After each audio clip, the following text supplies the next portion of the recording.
listening to you talk about it, that passion is still there, that excitement is still there, which is great to see, Frankie. So with my next question, last couple now, my next question is not, do you have anything left to do? Because as a fan, having watched you for years, you've won pretty much everything there is to win. You've traveled around the world doing this. As a wrestler and a performer, to me, I'm like, as a fan, I'm like, well, what is there left to do? So the question is not what's left to do, but do you feel like you have anything left to prove, Frankie? And if so, what?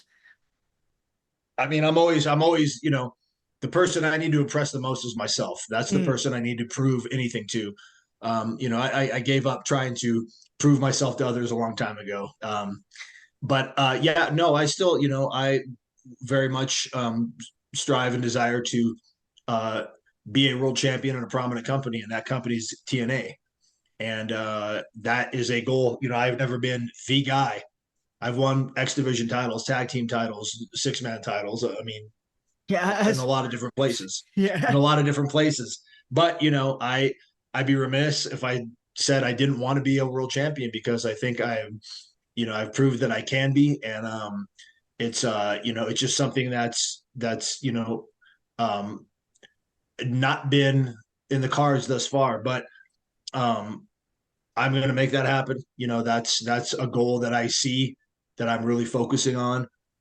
So yeah, I mean, being the guy for a company, being the guy for TNA, the world champion, is something that I think I've worked very, very hard to get, and something that I think I've earned the opportunity to fight for. Absolutely, I absolutely agree. And I think that is one of the things that would just be a fantastic story of success. Someone that has built such a legacy and be able to cap it off. Would that be, we talked about legacy a minute ago. Would that be success for you, Frankie? Would you feel? Obviously, this you've achieved a level of success now, but would that be the pinnacle at a TNA World Championship run?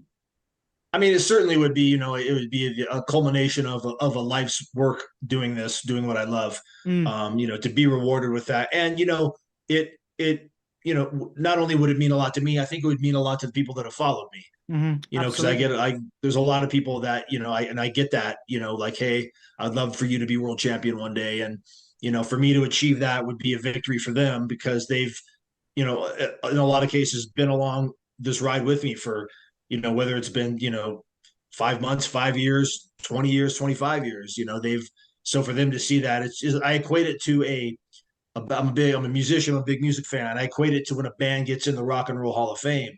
A lot of bands are like, they can take it or leave it, honestly, because what is a Hall of Fame? It's subjective, Mm. much like pro wrestling. But, I've heard a lot of bands, a lot of singers, a lot of musicians say, well, I'm happy, but I'm happy for our fans, Hmm. because, our fans got to see us get inducted into the Hall of Fame. So that, I would think that I would look at it that way also, that, this is an achievement, yes, that I worked very hard for, but it's also, a lot of people helped get me here. And for those people to see me achieve that, I think would be very special.